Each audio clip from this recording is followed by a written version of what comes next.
श्री संजय सेठ। माननीय उप सभापति, सर्वप्रथम मैं आपका आभार प्रकट करता हूं कि आपने मुझे बोलने का मौका दिया। सर, सरकार जब भी संसद में कोई कानून लाती है तो ये आवश्यक होता है कि उसके स्टेक होल्डर से डिस्कस किया जाए। संसद के जो भी बिल आते हैं उनका दूरगामी परिणाम होता है। प्रस्तुत विधेयक ऐसे ही दूरगामी और गंभीर परिणामों वाला है। इस कानून का असर देश के करोड़ों श्रमिकों, कामगारों और छोटे नौकरी पेशा लोगों पर पड़ेगा। सरकार ने विधेयक के उद्देश्यों और कारणों के कथन में कहा है कि समय के बीतने के साथ प्रौद्योगिकी बदल रही है। चेक के माध्यम से मजदूरी का भुगतान या उसके नियोजित बैंक खाते में जमा करने से डिजिटल और अल्प नकदी अर्थव्यवस्था के उद्देश्यों की पूर्ति करने के अलावा न्यूनतम मजदूरी के भुगतान न होने या उसके कम भुगतान के बारे में शिकायतों में कमी आएगी। सरकार ने यह भी कहा है कि इस तरह के प्रबंध कुछ प्रदेश सरकार पहले से कर चुके हैं। Section 6 payment of wages act के तहत अभी तक कॉइन्स और रुपए में मजदूरी और दिहाड़ी का भुगतान हो सकता था। यह व्यवस्था अभी तक ठीक चल रही थी।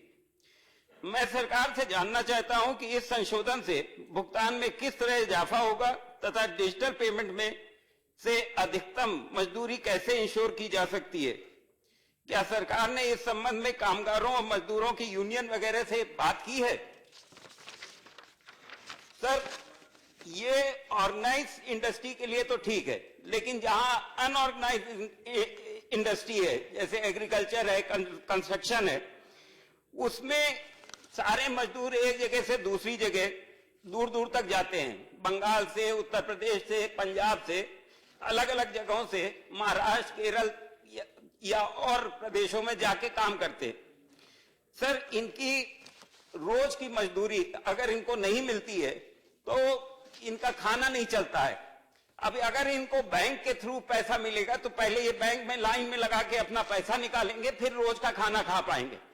तो इसलिए सर, इसको डिजिटल पेमेंट करने से ये मजदूरों की नौकरी सब चली जाएगी, ये सब पलायन कर जाएंगे, ये वापस चले जाएंगे।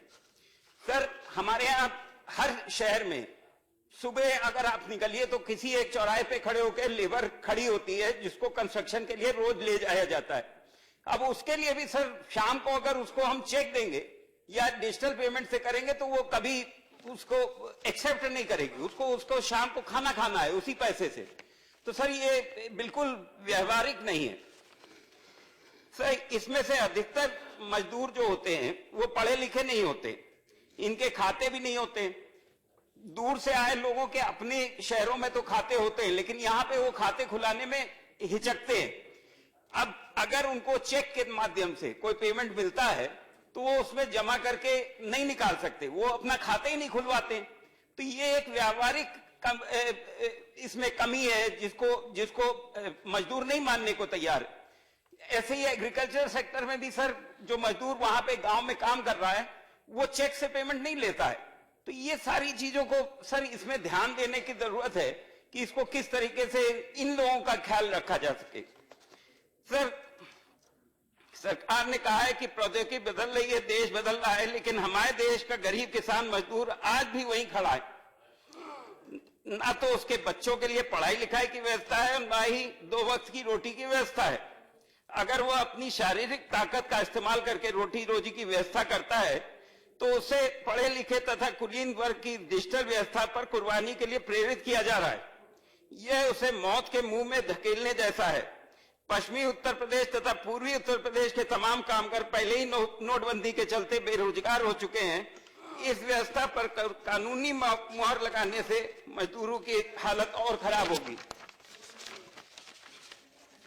सेक्शन 6 में एक प्रोविजन जोड़ा गया है जिसके तहत सरकार तमाम इस्टेब्लिशमेंट के बारे में नोटिफिकेशन जारी करके यह व्यवस्था कर सकती है कि वो केवल डिजिटल भुगतान प्रणाली के को ही अपनाएं।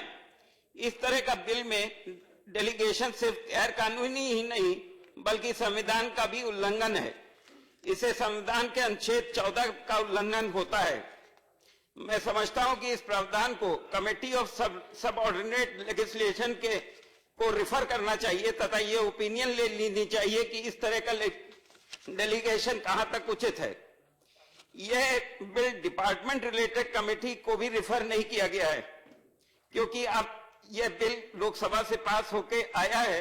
मैं प्रपोज करता हूं कि इस बिल को सेलेक्ट कमेटी को रिफर किया जाए तथा स्टेक होल्डर्स की ओपिनियन लेने के बाद ही इसे सदन में रखा जाए। धन्यवाद। धन्यवाद।